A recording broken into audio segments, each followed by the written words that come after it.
Hey, buddy. Hey man, how's the jingle? Oh, the jingle was nice. I had gotten just enough to where it was starting to get annoying. So Oh, I should have waited a little bit longer. it's okay.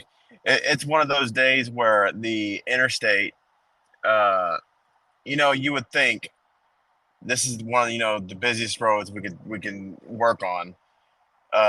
You would think that they would choose to only work at night, but they've chosen to close down a lane of a two-lane interstate in the middle of rush hour traffic. So I'm having to take some back roads today. So we're gonna have, I think, more time to podcast today. So if ever there was a day for a more jingle, today's the day. Fair enough, fair enough. So what you been up to, buddy? Uh, Not much. Uh, Woke up not too long ago. Have a little bit of coffee to wake up and have my food ready. How about you? I actually I also have some coffee here, but I am on a completely different time schedule than you are. So I just want a coffee to have it. Yeah, yeah, a little bit Uh, different time schedule.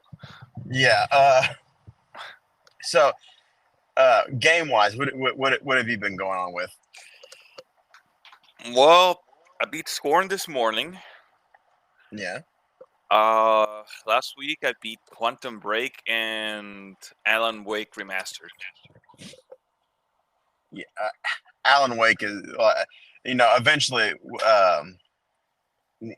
possibly whenever you get are able to get to Alan Wake 2, I want to have an episode where we just talk about the Remedy verse as a whole, because I have played every Remedy reverse game. I still need to beat Control on its DLC. That's the one blank spot in my knowledge, and also I need to go back and play New Game Plus for Alan Wake 2, because that's the only way you can only get the true ending by playing the game a second time. Oh yeah, you mentioned that, Which, but yeah. I mean, no spoilers, but before I knew that, I was so mad at the non New Game Plus ending, because I thought that's how they ended it, and not. I just thought that's how they ended the game, and there was no new thing in New Game Plus. So I was so mad. You were hurt. I was, because it felt like uh, it felt like when did we, like, I don't know you, Thomas from high school, but me and him Yeah. went to see a lot of the Resident Evil movies in theaters. Did you ever go to one of those with us? The Resident Evil movies, no. Yeah. So if you remember, a lot of the Resident Evil movies ended, like, they got to where they all ended in cliffhangers, Yeah. and that's what this felt like. But then somebody told me, no, if you go to New Game Plus, it does resolve the ending. It fixes the issues. You have to calm down. Yeah, and so whenever you do get to Alan Wake 2, when you get to the ending, you'll be like, that's what he was talking about. Oh, I'm more than likely.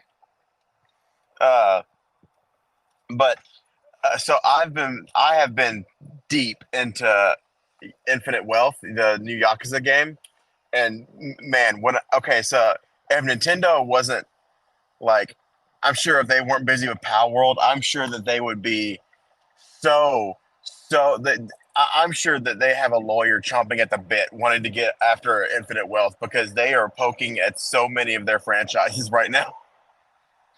I mean, they can poke at it all they want. They're not gonna get anything.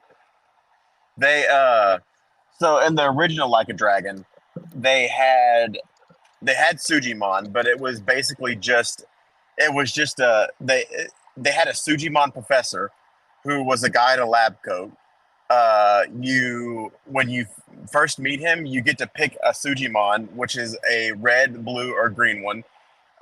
You have an app called the Suji Dex that you have to fill out, and they also had a kart racer in that game called Dragon Kart. And okay, so that was all the stuff they had in the original Like a Dragon. And this one, they ratcheted it up to 10, where they have all that stuff from the original, except this time you can become a Sujimon trainer.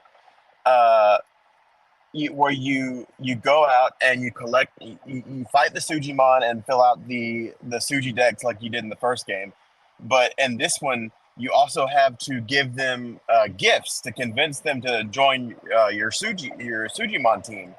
And there is a Sujimon PC where you can go to get the Sujimon if you have more than six. Um, there is a Sujimon League where you can just find other Sujimon trainers and battle them. And once you get to a certain level of Sujimon trainer rank, you can fight some of the discrete four. And it gets even crazier because there is also a what do they call it? It's called Sicko. Sicko.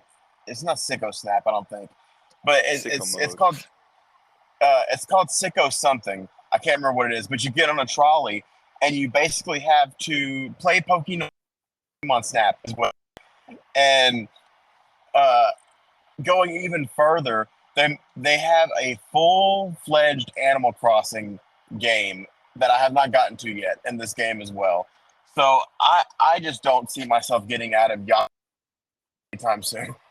And I don't see you that, either. and that's wild to me because like last year, like my thing was I want to say around November.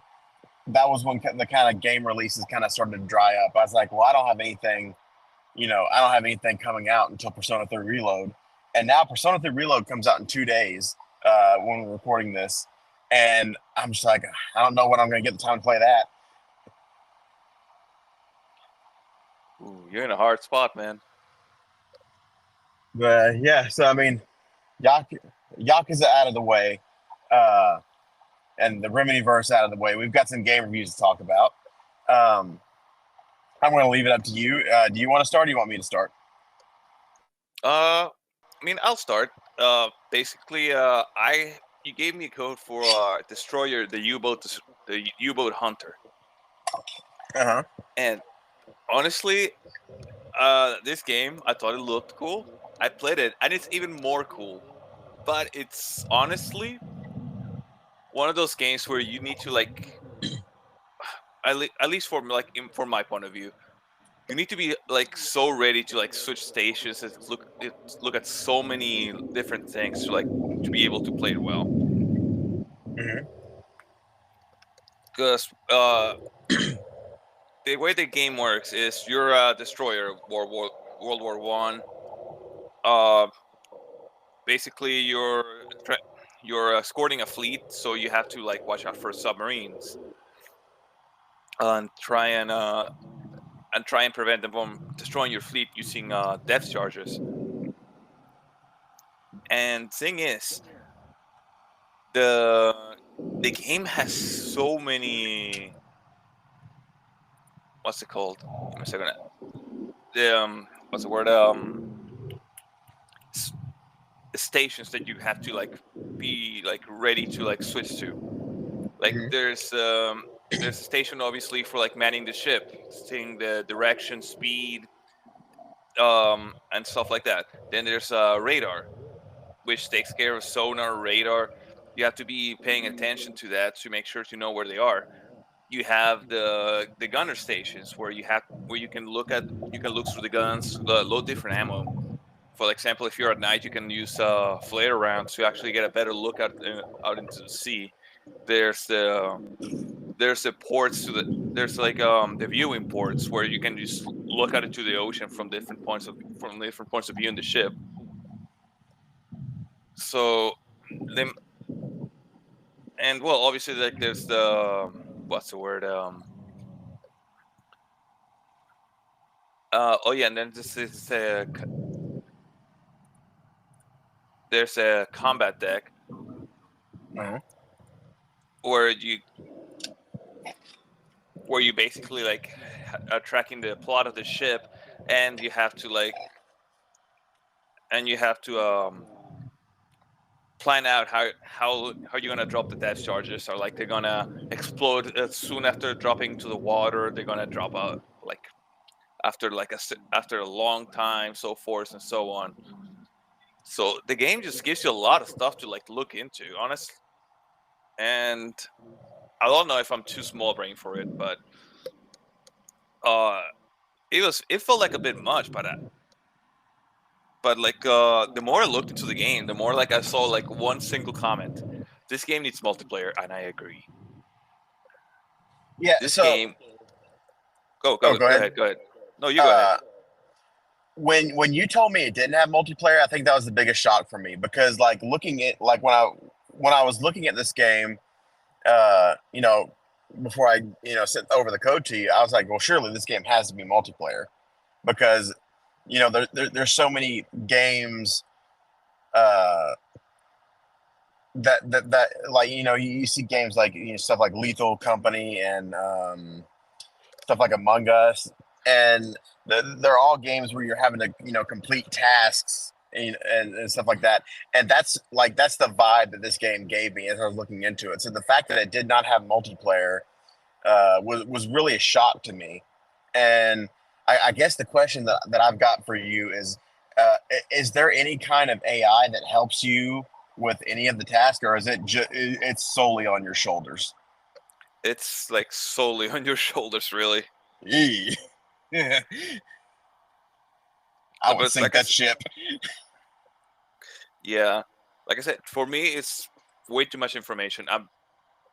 Don't I'm just not used to like this kind of games where you have to like be looking here and there and like switch back to this to make sure that it's working. Yeah. I'm pretty sure like with a lot of time I could probably get a lot better. But if I feel this game, if it had multiplayer, it would be a blast just to like even if it's like one person, just one more person. It's be like you'll be like, oh yeah, you handled these stations, I handle this ones. That and it just becomes communication. It just sounds so much fun. Yeah, I mean, I I think that is a perfectly valid, thing that needs to be added in. It's it's like it's one of those things where I'm sure that the developer of this game, I'm sure that multiplayer is something that they have looked into, and maybe it's something they'll add in the future, or if it's it could be a thing where they don't want to have to deal with the server loads and all that good stuff because games in multiplayer, especially in the modern day where you're seeing games and multiplayer servers, they're getting taken down all the time, uh Yeah. and especially right now. Have you seen all the stuff with the Suicide Squad that's going on right now? Oh no, like after the last thing, I looked into it a little bit. I didn't like see anything else. Well, okay, so the main issue that's going on with Suicide Squad right now is I think the servers are fixed now because I saw some streams going live before I left my office. But basically, the if you paid for the deluxe edition, you could get into early access, which launched, I think, late Saturday, Sunday night, maybe early Monday morning. But when people would log into the game, the servers had this insane glitch where basically the people logging into the game for the very first time were put in end game. They had store completion to 100%, basically. Oh wow. And yeah, so they didn't get to play any of the campaign. So Rocksteady had to immediately take the game servers back offline. Uh, and the whole a whole different multitude of things can go wrong like this when you have games with servers. Oh Um, yeah. but even if the developer doesn't choose to have multiplayer in their game, you see instances where the community can take it into their own hands because now like the biggest game in high school that me and Rhett we used to play Just Cause 2 all the time because that game was freaking insane. For Sounds a classic. at the time there was just nothing like it where you Oh could yeah. fly, you could be flying a jet and then just pop off and you'd be riding on the hood of the jet, just insane physics. And now there's a multiplayer mod that the community made and put out, and there's Skyrim together where you can play Skyrim with your friends now. Uh, so I mean, there are definitely avenues where this game can see multiplayer eventually. Oh yeah, no, most definitely. Um, but just in general, like, because I don't want to make the game sound bad because it's honestly so lovingly made. Like the Hmm. fact that it has all those stations actually, like, for me it just says, yeah, we actually took care, like we actually made sure to like actually be able to actually give you experience of just like how like frantic this kind of battles were, and I Yeah. have a hell of respect for that. All right. But do you have any more thoughts to give, or a final thought? Well, just because I know some people are really into this. I don't think it's as much as like when we were young, Hmm. but the game looks really good. Yeah. It's not next gen graphics, but it looks really good. Um, every s- like I said, like every station is very well detailed. Like, like very time appropriate as well. Yeah. And so, like I said, like big props to this developers, because this was just very like historically pleasing to me, Hmm. and I really hope they keep on making games because that was epic. All right. Well, leading away from the U-boat game, I had a game. Okay, so this actually came from a pretty humorous Twitter slash X interaction that I had with one of our contacts over at Evolve PR. So he made a tweet where at this moment in time there was a lot of rumors that the Switch 2 is going to get there's a lot of Switch 2 rumors going around, Yeah. and he put up a tweet of a beaver. This game's got a lot of beavers in it. Okay. Makes sense. It said the beaver might not know about the Switch 2, but he might be. Oh no, no, no! It was something along the lines of this beaver knows about the Switch 2, but he also knows about Timberborn. You should request your keys here. So I said, I don't know about Timberborn, but I need to know about the Switch 2. How can I get this beaver talk? And he said, I don't know, maybe play his game. So I requested a copy of the game, and they were actually pretty quick to get me the code back. Yeah. And so I downloaded this game. It's called Timberborn. It is a settlement building simulator, and I downloaded it on my ROG Ally. And while the possibility for controllers, playing with controller is here. This is definitely one of those games where I tried Mouse it and with the keyboard. yeah, well, I tried it with a controller configuration, but just playing with even with a trackpad and keyboard, the experience is just night and day better with that setup. Wow. Um, yeah. So, basically the game starts you off with a tutorial and it gets you to where your settlement is self-sufficient. And then it's basically like, all right, go off and build your settlement however you want to make it.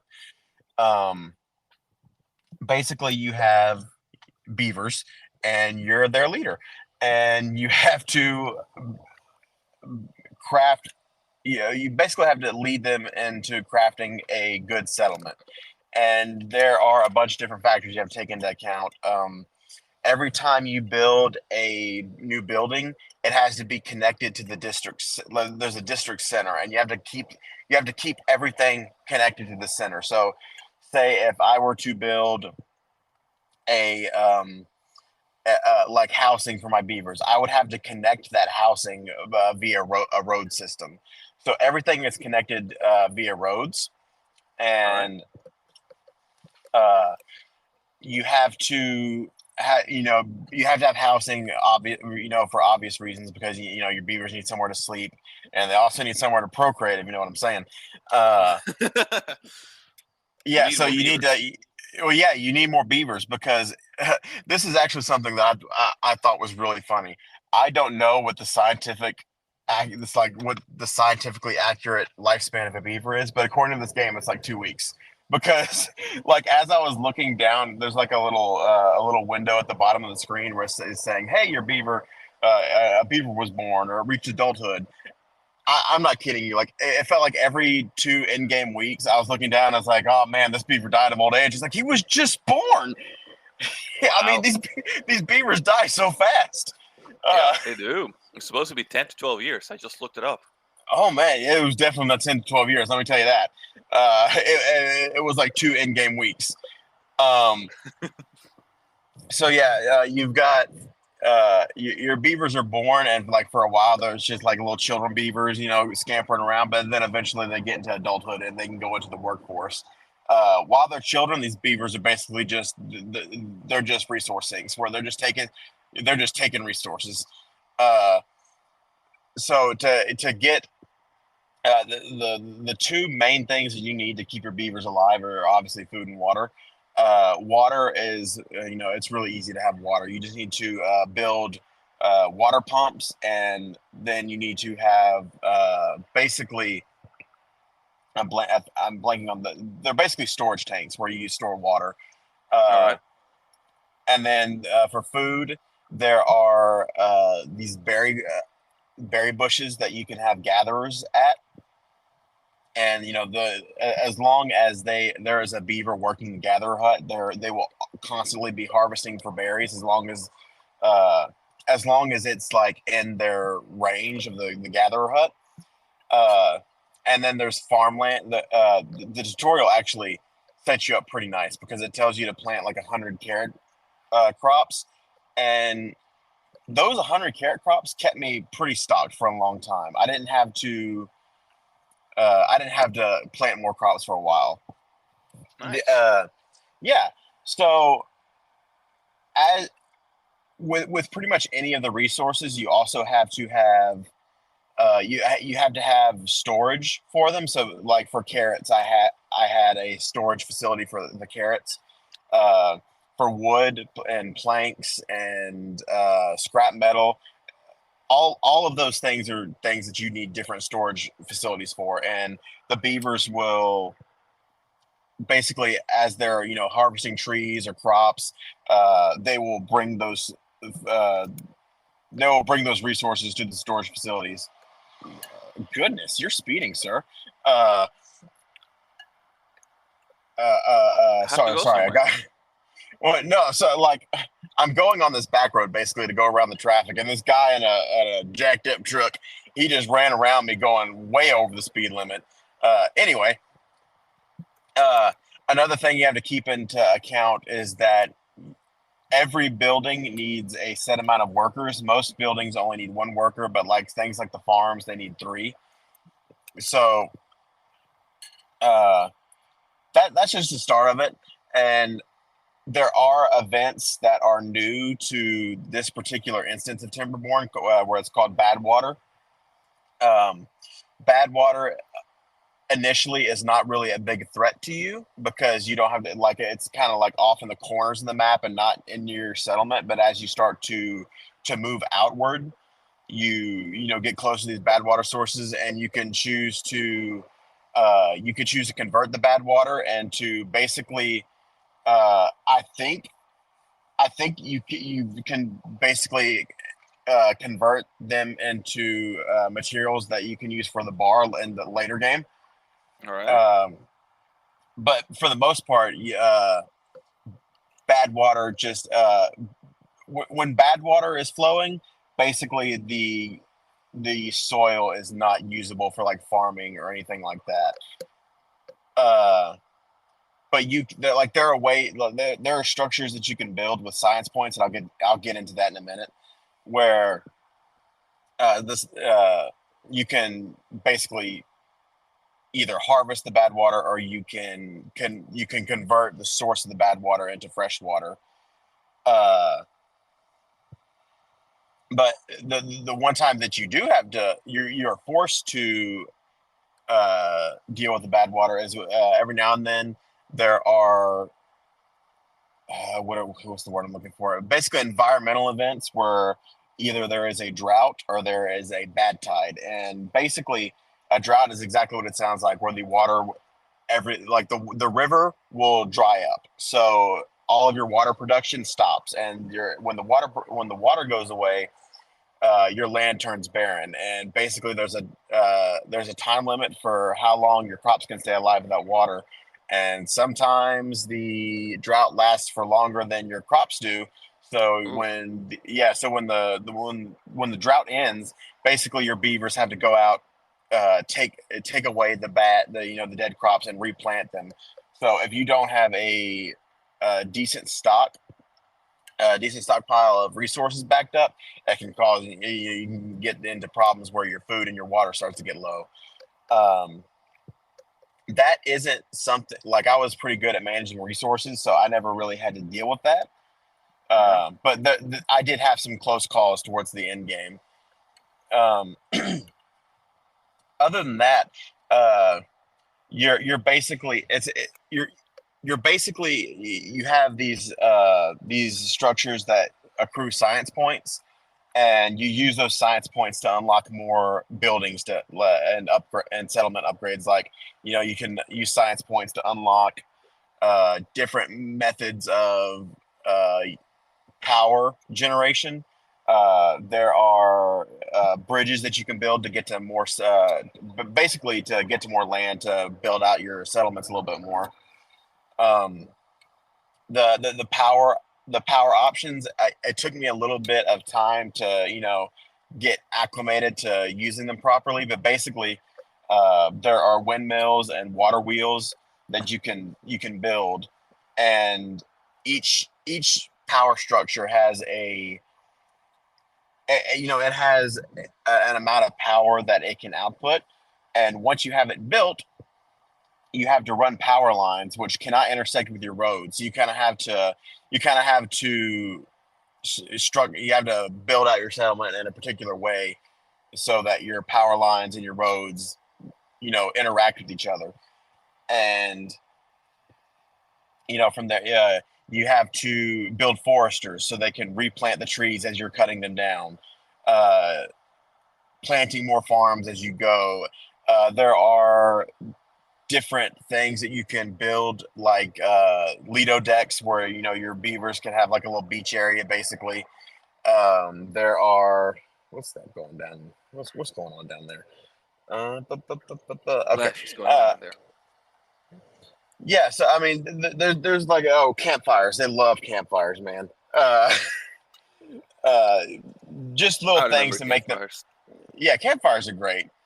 Um, But yeah, so I mean, basically, it's just that you're building things to make them happy, because there's a second like faction you can unlock, but to unlock said faction, you have to get like a well-being level of 15, which it takes a lot more time than you would think it would, because 15 is such a low number. But these are some fickle little beavers, so you have Oh, to I imagine.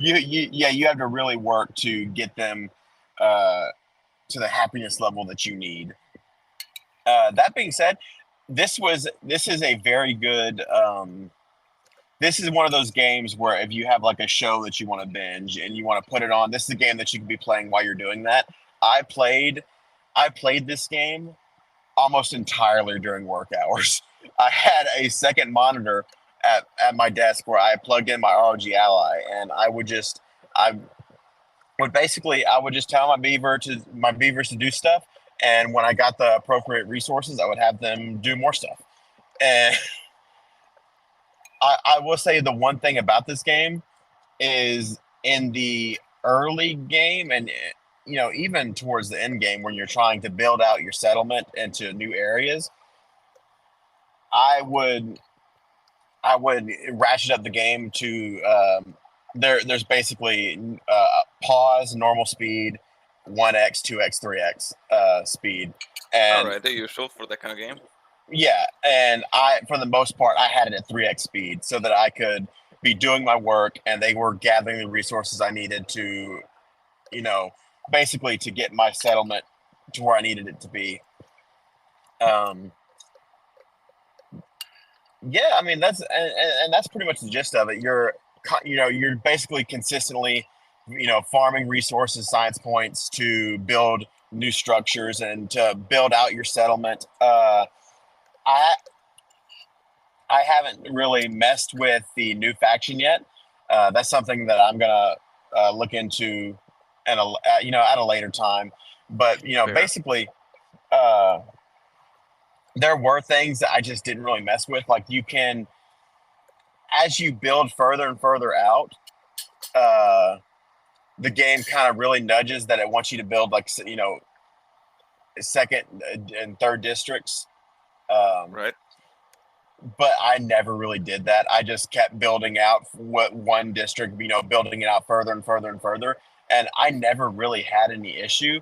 The one thing that I will say is towards the end game, I don't know if this was a bug or not, but just randomly I had a really big stockpile of food, and even though there wasn't a drought or anything, all the food just seemed to disappear.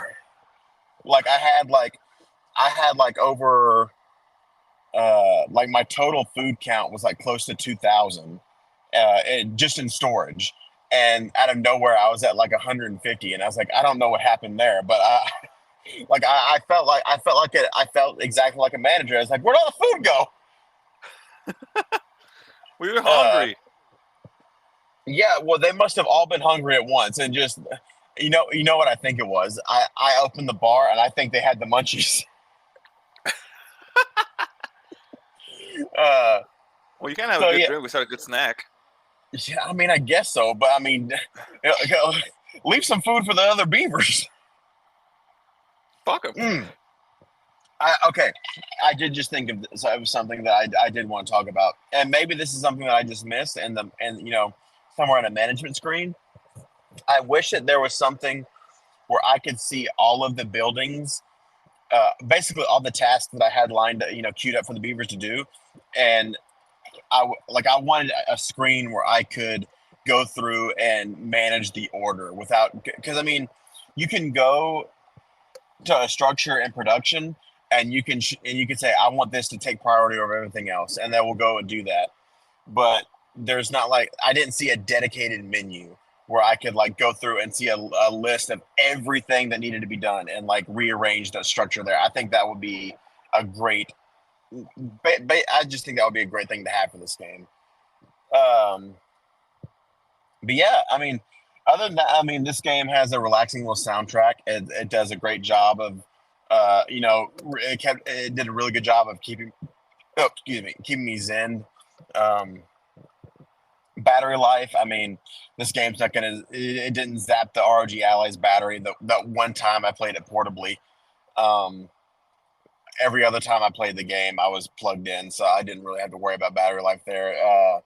I was at a constant 60 plus frame rate the entire time. I would actually venture that I was probably at 120 frames most of the time because um, yeah, it was just constantly at a buttery smooth frame rate. I mean, if you like games where there's no combat in this game. It is just straight up settlement building, and if that sounds like your cup of tea, I mean, this game is. I mean, you should definitely play this game. A fun story. Actually, the worship pastor at my church, I when I was looking at the game, I saw that he played it, and I reached out and I was like, "Have you played this game?" He's like, "Yeah, man, this game's great." Uh, But yeah, great game. I definitely recommend it to anybody who's in the market for a good settlement builder. Uh, so I I have a am. question though. Oh, go for it. Go for it. Did the Beaver tell you if he knew about the Switch 2? No, that beaver's got some tight lips, man. uh, hold on. Let me read this sign as I'm passing here. Is this anything I need to know? I ain't turning left. Absolutely not. Uh, anyway, so continuing on. Uh, we've got one more review that we're going to talk about today, and it's for a game that basically, I mean, this is going to be your first 2024 game, I want to say. And by that I mean a game that was released in 2024. Yeah. A game called Sovereign Syndicate.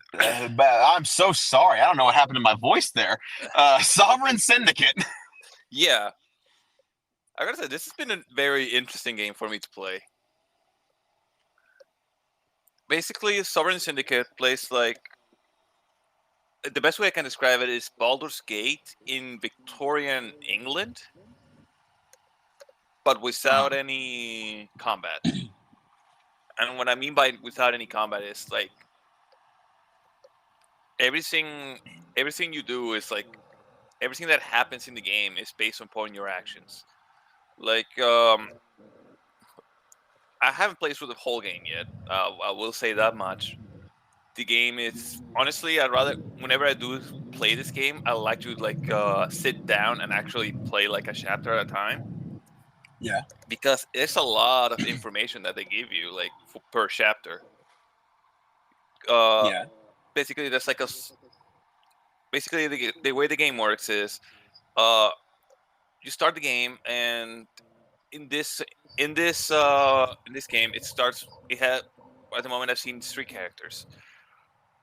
Uh, there's uh there's a Minotaur, Nice. and you get yeah, it is pretty nice. And once you pick your character, they let you choose one tarot card, and that tarot card like has to do with like his personality and maybe abilities. Like you maybe you could be like very brutish. Maybe you kind of adept at transformation magic. Like you change the way you look so like people don't judge you as much, Hmm. or you can just be like a person with self control. But that basically it gives you all those options to you. It gives you those three options, and then and then you play the game. And little by little, you start seeing like how, depending on how you choose to go forward with like the way with the character decisions you make, it starts changing stuff. Uh, like one of those things, like it took me a little bit to notice, but one of those things that also like opens and closes options for you is your character's mood, Yeah. because you can either have him very happy, very sad, or somewhere in the middle. Well, more than sad, more like nihilistic from the sounds of it. But yeah, it changes how you answer people, how you answer the world, and as you pick certain choices, uh, get certain roles on certain on choices you make, because some choices have percentages. So you have, like, to give you an idea, you might find a lock, and your character has like a little bit of like street wiles, street smarts. You could be like, I might be able to get this. I'm not really my best mind right now, but I give it a shot. And you basically roll for it, and if you fail, you fail, and if not, you win. And if you win that roll, you might actually get an extra ability. You'd Oh, be like, oh, nice. yeah, like this character basically unlocks another tarot card, and that opens up more choices.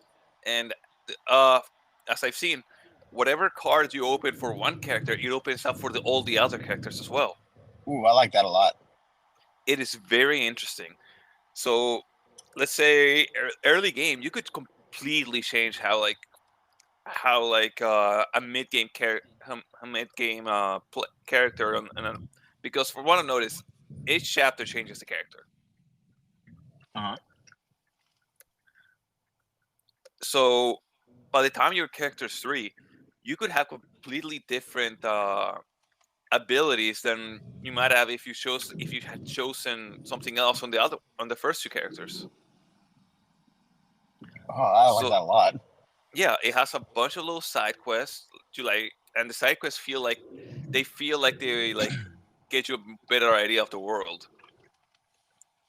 And like I said, this is like Baldur's Gate on Victorian England. It has a lot of steampunk it has a lot of steampunk, and what would I don't know if it was called like mythological inspiration, Yeah. because you see a lot of centaurs.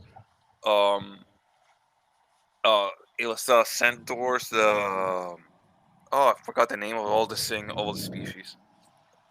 Minotaur, But you said that earlier. yeah, minotaurs, dwarves. So you get like all this mix of races. Apparently, a big thing apparently, like throughout the game is werewolves. Hell yeah. Yeah. So you start getting all this. Like everything feels like it's building up the world, and I love that. So, And it's one. uh, Go for it. I've been wanting to ask this question, but I keep forgetting to ask it. Did you play with controller at all? Uh, I did not play with controller. I just play with keyboard and mouse because When you it's a point and click if it helps. Well, yeah, see, because I was just wondering because I mean Baldur's Gate plays like a point and click, but when you plug a controller into it, it goes completely into controller mode. So I was wondering if it had controller support. So whenever you get a second, if you could just plug a controller in to see if it changed anything, that'd be great. Because if this is If a you could game, give me less than 5 minutes, and I'll give you that answer. I'm loading up the oh, game. oh hell yeah! Because as you're talking, like I'm just thinking, like if this is a game that I could play on my RG Ally, I'm so in. Oh man, but like I said, it's been an interesting experience because, like I said, it's really well built. You start getting oh, and also another one of those important things for us. You can pet the dog. I mean, you got to be able to pet the dog. If they don't let you pet the dog, I don't trust them. Yeah, but you know like not they don't always happen. That's why I'm pointing it out. It's This game is pet the dog certified. All right, that's all that really matters. Okay, yeah, you have keyboard control. I mean, control. Okay, but does it change like the UI around it all, or is it Exact same. okay? But it plays okay. It plays okay. You can switch through all the stuff, all the menus, no issues. All right, I'm going to add this to the 2024 games on deck spreadsheet that I've got going on. Yeah, you're gonna have a great time, and you're gonna have fun, dude. Like I said, it's so well built. It's going to go because I mean, speaking of Baldur's Gate, like that is a game that I do want to go back and I actually want to re-roll a different character and do a fresh playthrough sometime this year. Yeah, I want to also make another playthrough of Baldur's Gate, but I want to just load it up with mods. Oh, absolutely! I want to load up the mod that basically lets you carry every character in your part. Like basically, you can have every character in your camp in a party that goes at one time. I want to actually put in the mods to like make you like let you make other races and stuff that are not included in the game. Oh, that is cool. But I do want Yeah. to keep talking about this. But do you have any more thoughts about Sovereign Syndicate? Uh, if you're a fan of story RPGs, especially with a lot of choices and choices and consequences that like I said, like if you roll something badly, like it could completely change how the story goes. So I say and I say go for it, have fun, make multiple playthroughs because you could probably see a lot of different stuff depending on how you play. All right. Well, I think this has been a pretty productive episode, and that we're gonna have like a little closing topic here, talking about some Baldur's Gate. Uh, so yeah, the playthrough I'm actually wanting to. I want to do a playthrough where I just take every camp member I have into every. There's basically a mod where it gets rid of the party size thing, so you can have more than 4 people. You can have every person with you at all times. Yeah. I want to do that. And I actually want to, like, I feel like I did a lot of the things that I wanted to do in my first playthrough of Baldur's Gate 3. I really want to do an in depth playthrough where I legitimately try to do everything. I want to explore every nook and cranny. I want to do it all. And uh, another playthrough, I want to play through as the I can't. It's on the tip of my tongue, but there is a playable race, or I don't know if it's a race or if it's just a character. But it's basically you're basically forced to be the evil character. Oh yeah. I mean, you don't have to. Well, you don't have to, but the game makes it very hard. Like you have like every choice it wants you to do the evil one because it basically gives you modifiers to where, uh, like I think if you have to do like a charismatic saving throw, it basically has a -10 modifier to it or something like that. Yeah, something like that. It is kind of fun though. Yeah, like Some of the options are really funny. like I think that's something that I want to do like at least once a year is play like a different Baldur's Gate campaign. Yeah. What I really want to do is I really, really, really want to do a stream where Emily and I both play Baldur's Gate 3, but it's just not her. It's not her type. Like she likes to watch the TikToks and she's listened to like my different stories of things that I've done and stuff like that. But it's like turn-based RPGs have never been her thing. That's fair. Like she's very much in the I want to kill things right now in a very fast fashion. Has she played it? She played Dark Souls. Yeah, she also does not like hard games. Like I remember when we first got together, I brought my PS5 over, and when I first bought the PlayStation 5, the biggest waste that like this was such like a thing of the times for me where I was out of my first marriage and I wasn't like I was talking to Emily, but you know we weren't like together. So I had single guy money, and I was doing a live stream for the pod like my first podcast, and I had a guy coming on the stream that was big into Souls games. So I bought Demon Souls, like the remake, for $70. And Oh, that's beautiful. I've never touched this game really because like every time I try to get into it, like I remember like, oh yeah, this is hard, and I get out of the game. But that was one of the things where I was like, she saw gameplay of Demon Souls, and it's like, man, this game looks great. And then almost immediately she's like, nope, not for me. But it's so fun. It's no, that's a word for it. It's a beautiful game. It's that. To be fair, I have beaten the original Demon Souls. You have or haven't? I have. I have it for PS3. Yeah, see, and that's one of those things where, put it on PC, you cowards. Look, I'm pretty sure like the same. Probably the same thing that happened for Bloodborne. They don't want to release on PC because like it's the one reason, like the one game like they have like, yeah, people are actually buying our consoles for this. Well, I mean, they have a state of play on tomorrow. Maybe they'll announce Bloodborne PC, 6 frames per second mod. Dude, don't give us hope. Like, Here's enough. You see, I've been like talking a lot of, well, not talking a lot. I've been hearing a lot of chatter about the state of play tomorrow, and I think Sony put this out, but they put out like a poem, and it's basically got like a bunch of clues to like all the games they've got. Like it's got references to Death Stranding 2 and an unannounced Metro game and Silent Hill, like all kinds of stuff like that. But like for like the past few years, like the February state of play has always had like a Resident Evil thing, and I know they're not going to do it, but I will be so happy if they announce the next thing in the Resident Evil franchise. Speaking of Resident Evil, people stay tuned because someday we'll start reviewing the Resident Evil movies. Yeah, and that's basically just a thing of I'm going to compile a list one of these days where I go through the years and put together a list of not just the live action Resident Evil movies, but the CGI ones too. And we will I got the best for what where you should start off with. Which one? Oh, it's one for it was apparently for one of those very limited edition like one of those, remember those rides where you sat inside and you kind of move from side to side. Uh-huh.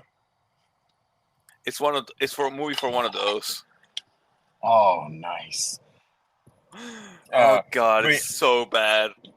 But yeah, eventually we're gonna go through and talk about and rank. When we start to do this, it will probably be like later in March or April, depending on our review schedule, because we just got another batch of review codes in. But yeah, that's something to look forward to. But just a real quick thing, because I actually am getting close to my house. I got through all the traffic. If I don't think they will, but if they do, if they are announcing a new Resident at the State of Play, every State of Play since I can remember, I don't know about you, but I'm betting that at this point it has to be Resident Evil 9, because I don't think there's. It's been in 2021 was be 3 years after that game came out, the announcement for 9, and I think that we just had a remake. I don't think they're gonna.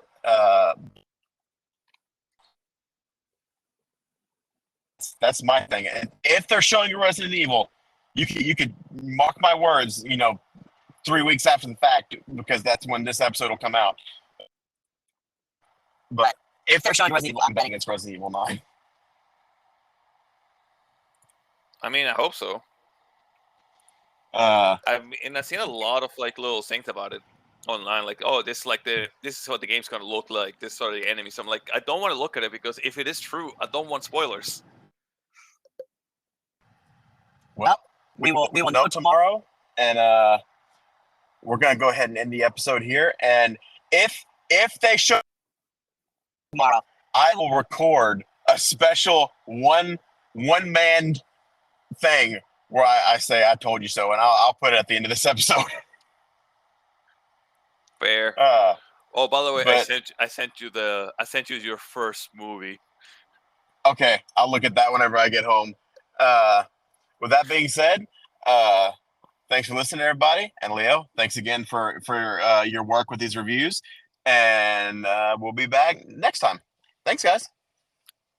Thanks, you guys. See you later.